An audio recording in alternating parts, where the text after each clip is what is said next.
എടാ ഒന്നാം തീയതി പച്ചക്കാണ് അടിച്ച് കിറിങ്ങണ്ടേ നമുക്ക്. പിന്നല്ല അടിച്ച് കിറിയായിട്ട് ഫോട്ടോ മാതിക്കണം നമുക്ക്.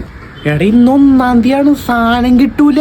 നീ ആ പൂച്ചക്കണ്ണനോട് ബ്ലാക്കിന് എടുക്കാൻ പറ. പൂച്ചക്കണ്ണന്റെ കഥയൊന്നും പറയണ്ട, ഇപ്പൊ വിളിച്ചിട്ട് പറയണേ ക്യൂ ഇതുവരെയായിട്ടും കഴിഞ്ഞിട്ടില്ലെന്ന്. ഓ എല്ലാവരും കട്ടാണല്ല. ഒരു പണി അമ്പാടി ചേട്ടനെ വിളിച്ചിട്ട് അവനോട് ചോദിക്കും വാറ്റണ്ടാന്ന്. എടാ അമ്പാടിയൊക്കെ ചത്തിപ്പോ എല്ലെഞ്ഞിട്ടുണ്ടാവേ.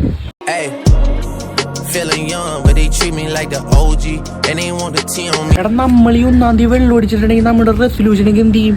നമ്മളെല്ലാ കൊല്ലവും റെസൊല്യൂഷൻ എടുക്കാന്ന് പറയും, ആരും ചെയ്യാറില്ല അതൊന്നും. എന്നാ ഈ പ്രാവശ്യം ഞാൻ റെസൊല്യൂഷൻ എടുക്കുന്നുണ്ട്. എന്താണ് ലൗലട്ടാ അടുത്ത അമ്മേ നോക്കി കഥ വായിച്ചു നോക്കടാ. കല്ല് പുല്ല് തേങ്ങ എന്നീ പരിപാടിക്ക് ഞാൻ ഇനിയില്ല. തേങ്ങ എന്ത് സാധനമാ? പുറത്തെ വീട്ടിൽ നിന്ന് തേങ്ങാട്ട് ഉണ്ടാക്കണ പരിപാടിയില്ലേ, ഞാൻ നിർത്തി. 8 രൂപ കമ്പ്യൂട്ടായും 18 രൂപയുടെ കമ്പ്യൂട്ടായും നിർത്തിയിരിക്കുന്നു. അതെന്താ?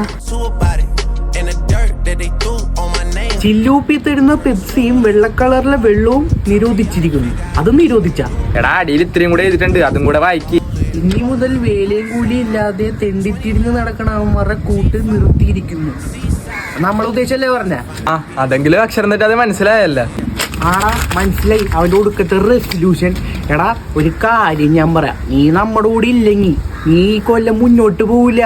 നീ വെറും വട്ടപൂജയാവും. എടാ നീയൊക്കെ തന്നെ ഒന്ന് ചിന്തിക്ക്, അമ്മ എന്തോ ഒരു റെസൊല്യൂഷൻ എടുക്കും, അമ്മ അന്നൊരു പോലെ രക്ഷപ്പെടാറുണ്ടോ?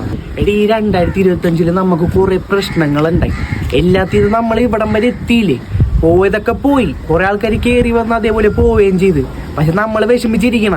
എടി ഈ 2026 നമ്മക്കുള്ളടാ. അത് റെസൊല്യൂഷൻ എടുത്തിട്ട് പോയിട്ട് കാര്യമില്ല. ഈ റെസൊല്യൂഷന്റെ ആവശ്യമൊന്നുമില്ലടാ, ഈ 2025 നമ്മ തൂക്കും. ആ കൊള്ള ഇവിടെ ഒരുത്ത 2025 ഇരിക്കണ ഇപ്പോഴും കട്ടാണ്. പക്ഷെ അത് നീ കേട്ടോ, ഈ 2026 നമ്മക്കുള്ളതാടാ, നമ്മ തൂക്കും. നമ്മളെ കളിയാക്കിയവര് മുമ്പ് നമ്മ ജീവിച്ച് കാണിച്ചു കൊടുക്കണം. ആശിക്കേ ഈ കൊല്ലം നമ്മുടെയാണ്, നമ്മ തന്നെ തൂക്കണം.